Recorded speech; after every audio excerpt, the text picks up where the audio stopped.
बिस्मिल्लाहिर्रहमानिर्रहीम। अस्सलामुअलैकुम सामईन।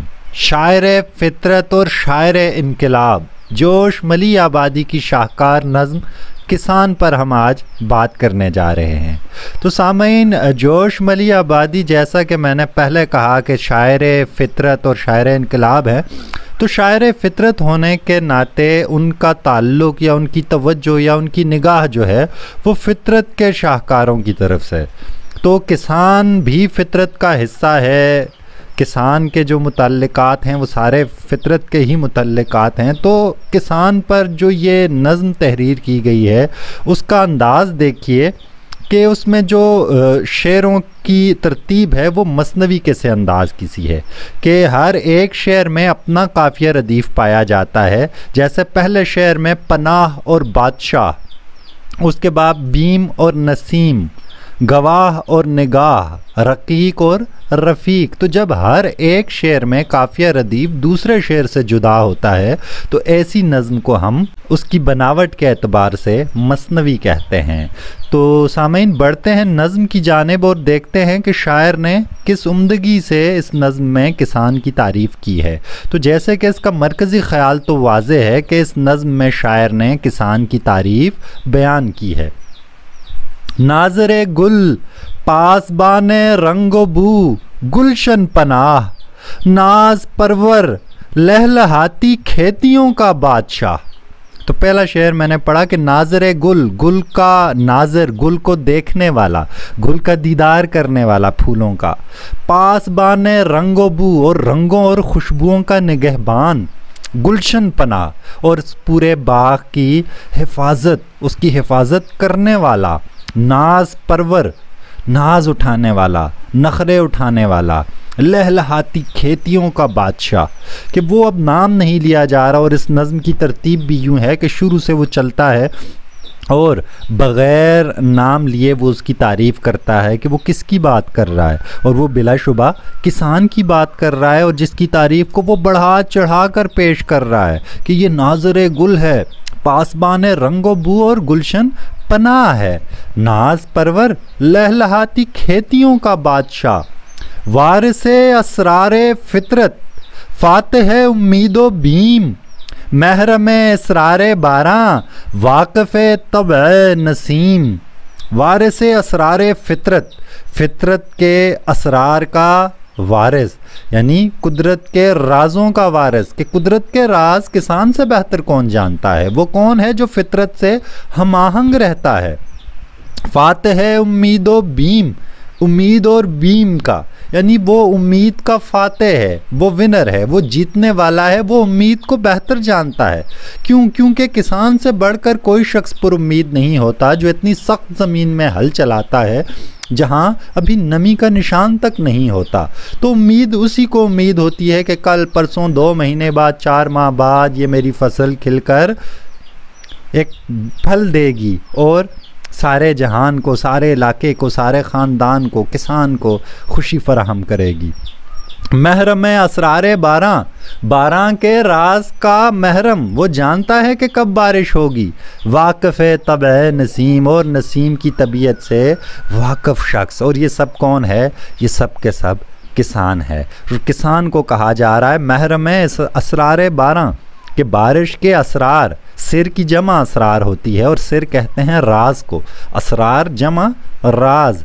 तो महरम असरार बारां, बारिशों के राजों से वाकिफ़ और हवाओं की तबीयत से वाकिफ़, कि कौन सी हवा कब चलेगी। वाक़िफ़ तबअ नसीम, तो खुशबूदार हवा से वाकिफ़ है, हवाओं के निज़ाम को जानता है, बारिशों के निज़ाम को जानता है। और उसकी वजह यही है कि वो फितरत से हम आहंग होता है। आगे बढ़ते हैं, तीसरा शेर देखिए।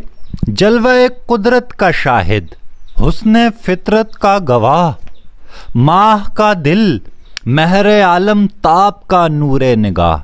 तो फिर वही मेरी बात याद रखिए कि वो नाम नहीं ले रहा मगर मुख्तलिफ हवालों से उसकी तारीफ़ कर रहा है। जैसे जलवा कुदरत का शाहिद उसे कहा, तो इससे उसे कह रहा है कि ये तो कुदरत के जलवों का गवाह है, कुदरत के जलवों को देखने वाला है, उनका शाहिद है। हुस्न फितरत का गवाह, और फितरत के हुस्न को देखने वाला, उसको ऑब्जर्व करने वाला, बगौर देखने वाला है। माह का दिल, ये चांद का दिल कह रहा है किसे? किसान को। महरे आलम ताप का नूरे निगाह, नूरे निगाह उसका यानी नज़र का पसंदीदा, उसका उसके सामने रहने वाला। महरे आलम ताप का, महरे आलम ताप से मुराद सूरज है, सूरज का नूरे निगाह है, सूरज का पसंदीदा है, चांद का दिल है। तो इस्तिआरतन किसान को क्या कह रहा है? एक तरफ चांद का दिल कहा और दूसरी तरफ मंजूर नज़र कहा, किसका? सूरज का। कुदरत के जलवों का गवाह कहा, हुस्न फितरत का गवाह कहा। कल्बे आहन जिसके नक्शे पास से होता है रकीक, कल्बे आहन जिसके नक्शे पास से होता है रकीक, शोला खू झोंकों का हमदम, तेज किरणों का रफीक। कल्बे आहन लोहे का दिल, जिसके नक्शे पा से होता है रकीक। लरजने लगता है कि किसान जब जिस जगह, जिस धरती पर पैर रखता है तो वो ज़मीन लोहे की भी हो, कांपने लगती है, हिलने लगती है। तो अब ज़ाहिर में तो ऐसा नहीं होता कि उसके पैर धरने से वो हिलने लगे। असल में मुराद ये है कि वो वहाँ पर फिर काम करता है, वो वहाँ फिर हल चलाता है, उस ज़मीन को चीर के रख देता है। वो उसके बैलों की जोड़ी से चलने वाला हल हो या ट्रैक्टर से होने वाला हल हो, जो भी सूरत हो, जहाँ किसान के पैर पड़ते हैं फिर वो ज़मीन, फिर उसने फटना होता है, उसने फिर जो है वो एक हल चलना होता है, उसमें बीज पड़ना होता है और उस बीज ने फिर फूटना ही फूटना होता है। तो कल्बे आहन जिसके नक्शे पासे होता है रकीक, शोला खू झोंकों का हमदम, तेज़ किरणों का रफ़ीक। शोला खू झोंका का हमदम से मुराद ये है कि शोला खू ऐसे झोंके, गर्मियों में, सख्त गर्मी में भी वो किसान जो है वो अपना काम कर रहा होता है। वो उन गर्म झोंकों का, शोलों जैसे झोंकों का दोस्त होता है, वो इन तेज़ किरणों का हमदम और रफ़ीक होता है। तो वो सूरज की तेज़ी और सख्ती से बिल्कुल नहीं घबराता है। लहर खाता है रगे खाशाक में जिसका लहू, जिसके दिल की आंच बन जाती है सैले रंगो बू। लहर खाता है कि उसके अंदर जोश मारता है, रगे खाशाक में जिसका लहू, खाशाक कहते हैं घास फूस को, पत्तों को। तो रगे खाशाक उन घास या पत्ते जो फसल उसने उगाई है, उन पत्तों में जो रगें हैं, जो उसके अंदर पानी और खुराक को लेकर जाती हैं। शायर कह रहा है कि इन रगों में, इन पत्तों की रगों में तो किसान का लहू जोश खाता है, जिसके दिल की आंच बन जाती है सैले रंगोबू।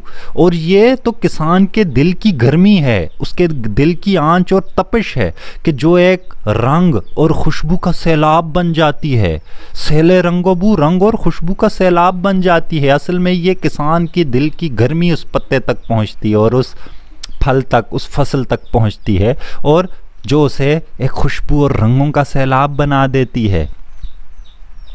दौड़ती है रात को जिसकी नज़र अफलाक पर, दिन को जिसकी उंगलियां रहती हैं नब्ज़े खाक पर। तो बड़ी खूबसूरत यानी एक अंदाज़ अपनाया हुआ है तारीफ़ का, और उस तारीफ़ के अंदाज़ के अंदर हकीकी बात भी बयान की जा रही है। दौड़ती है रात को जिसकी नज़र अफलाक पर, आसमानों पर उसकी नज़र क्यों दौड़ती रहती है किसान की? ताकि वो अपने मौसम का, अपने बादलों का, अपने फसल के लिए होने वाली बारिश का अंदाज़ा लगा सके। और दिन को जिसकी उंगलियां नब्ज़ खाक पर रहने से मुराद है कि वो मिट्टी के साथ जुड़ी होती हैं। वो कभी कुछ कर रहा होता है, कभी गोडी कर रहा होता है, कभी जो है वो पानी लगा रहा होता है, कभी जो है वो फसल को कीड़े मकोड़ों से बचाने के लिए कोई तदबीर कर रहा होता है। तो उसका तो दिन को हर वक्त वो नब्ज़ यानी उस खाक की नब्ज़, ज़मीन की नब्ज़ टटोलने में ही गुजार रहा होता है। तो रात भर आसमान को ताड़ता रहता है और दिन को ज़मीन के साथ जो है वो टटोलता रहता है, को खिदमत करता रहता है अपनी फसल की, अपनी ज़मीन की। आगे देखिए, शायर कहता है कि सरनिगू रहती हैं जिससे कुव्वतें तखरीब की, जिसके भूते पर लचकती है कमर तहसीब की। अब बहुत बड़ा शेर है। कैसे? सरनिगू रहती हैं जिससे कुव्वतें तखरीब, तखरीब खराबी पैदा करने वाली कुव्वतें, वो सरनिगू रहती हैं, क्योंकि किसान जब तक काम कर रहा होता है, फसल उगा रहा होता है, तो बाज़ार में अनाज की कमी नहीं होती, तो लोगों तक आसानी से खुराक खोरो-नोश पहुंचती है, तो जिससे क्या होता है, अमन व अमान कायम रहता है। उससे फिर लूट खसूट, डकैतियाँ और चोरियाँ और ये चीज़ें वजूद में नहीं आती। तो इसलिए किसान जब काम करता रहता है, फसल वक्त पर होती है, वाफर अनाज होता है, तो तखरीब की कुव्वतें जो हैं वो दबी रहती हैं, वो सर निगूं अपना सर झुकाए रखती हैं। जिसके बूते पर लचकती है कमर तहजीब की, तहजीब व तमद्दुन, के ये तो किसान के बलबूते पर तहजीब व तमद्दुन की कमर लचकती है। अब कमर लचकना बड़ा उम्दा इस्तेमाल किया गया है कि असल में जो तहजीब व तमद्दुन अपने ज़माने गुजारते हुए जिस तरह की करवटें बदलते हैं, कि कभी एक ज़माने में तहजीब और तमद्दुन का और अंदाज़ होता है, अगले ज़माने में और होता है, और ये सारा कुछ पलटा खाती है तहजीब किसके बलबूते पर? किसान के बलबूते पर। क्योंकि किसान जहाँ पर अपने पैर रख देता है, जहाँ वो फसलें उगाना शुरू कर देता है, वहीं पर शहर बनने लगते हैं, वहीं पर लोग इकट्ठे होकर रहना शुरू करते हैं, और यूं वहाँ नई तहजीब बनने लगती है। तो किसान आम तौर पर दरियाओं के किनारे आबाद होते हैं ताकि उनकी ज़मीन वहाँ पर नम हो, उनकी ज़मीन ज़रख़ेज़ हो और फसल उगे। तो इसलिए जहाँ किसान होता है वहाँ तहजीब व तमद्दुन पैदा होना शुरू होता है, और आहिस्ता आहिस्ता वो इलाका शहरों में तब्दील होने लगता है। तो तहजीब हो तो तहजीब भी एक किसान के बलबूते पर चमकती है, और तखरीबकारी की कुव्वतें जो हैं वो किसान ही की बदौलत काबू में रहती हैं। जिसकी मेहनत से फबकता है तनासानी का बाग, जिसकी जुल्मत की हथेली पर तमद्दुन का चराग। तो पिछले शेर में तहजीब आया, इस शेर में तमद्दुन आया। तो तमद्दुन शहरी तहजीब को कहते हैं कि जिसकी मेहनत से फबकता है तनासानी का बाग, के मेहनत तो किसान करता है, बाकी सारे फिर पुरसुकून होकर खाते हैं, उसकी मेहनत पर आसानी से चंद रुपए देकर आटा ख़रीद लेते हैं, और अपना गुज़र बसर लोग बड़ी आसानी से तन आसानी के साथ करते हैं। जिसकी जुल्मत की हथेली पर तमद्दुन का चराग, उसकी अंधेरे भरी हथेली है, कि उसकी अपनी हथेली अंधेरों से भरी हुई है। अब ये मुख्तलिफ अलामतें हैं, एक तो ये काम कर कर के उसके हाथ से आ हुए होते हैं उस तेज़ धूप में, और दूसरी तरफ कि किसान इतनी मेहनत करता है जितना उसके हाथ नहीं आता। तो असल में तो वो मरकज़ी किरदार है, लेकिन उसको ख़ुद मसाइल का सामना करना पड़ता है, इसलिए भी हथेली की जुल्मत या हथेली का अंधेरा किस्मत के अंधेरे की तरफ इशारा भी करता है। जिसकी जुल्मत की हथेली पर तमद्दुन का चराग, ख़ुद उसके हालात जैसे भी हों, लेकिन हम पहले बता चुके हैं कि तहजीब उसके बलबूते पर लचकती है और तमद्दुन उसी के मयार पर कायम होता है। क्योंकि तमद्दुन तो शहरी ज़िंदगी को कहते हैं, और तहजीब चूँकि किसान से शुरू होती है, और उसी के इर्द गिर्द शहर बढ़ते बढ़ते बढ़ते तमद्दुन की सूरत इख्तियार कर लेते हैं। तो तमद्दुन का चराग हो वो भी किसान के बलबूते पर ही रोशन होता है। धूप के झुलसे हुए रुख पर मुशक्कत के निशान, खेत से फेरे हुए मुंह घर की जानिब है रवां।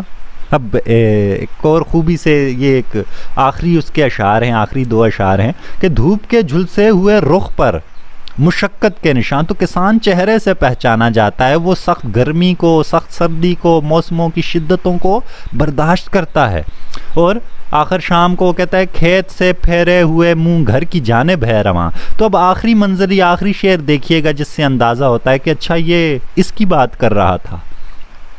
टोकरा सर पर, अब खेत से घर को जा रहा है, टोकरा सर पर बगल में फावड़ा तेवरी पे बल, सामने बैलों की जोड़ी दोष पे मजबूत हल।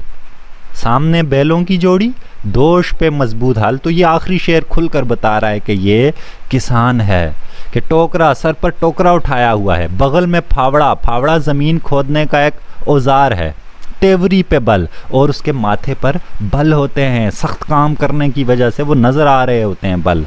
सामने बैलों की जोड़ी, और शाम को वो घर की तरफ जा रहा होता है अपने बैल लेकर, दोष पे मजबूत हल। और वो जो हल है उसने जिनसे वो हल चलाता है खेतों में बैलों की मदद से, इस वक्त वो कंधे पर उठाया हुआ अपने बैलों को आगे आगे हाँक रहा है, और सर पर टोकरा भी उठाया हुआ है, बगल में फावड़ा भी उसने पकड़ा हुआ है। शाम को अपने घर जा रहा है। तो ये एक शान है एक मेहनती शख्स की, और हम जानते हैं कि मेहनती शख्स अल्लाह का दोस्त होता है। और किसान मेहनती तरीन तबकात में से होता है कि किसान मेहनत करता है और उसकी मेहनत पर पूरी दुनिया जो है वो आसूदा रहती है, वो पुरसुकून रहती है और मुतमईन रहती है। अपना बहुत ख्याल रखिएगा। अल्लाह हाफिज़।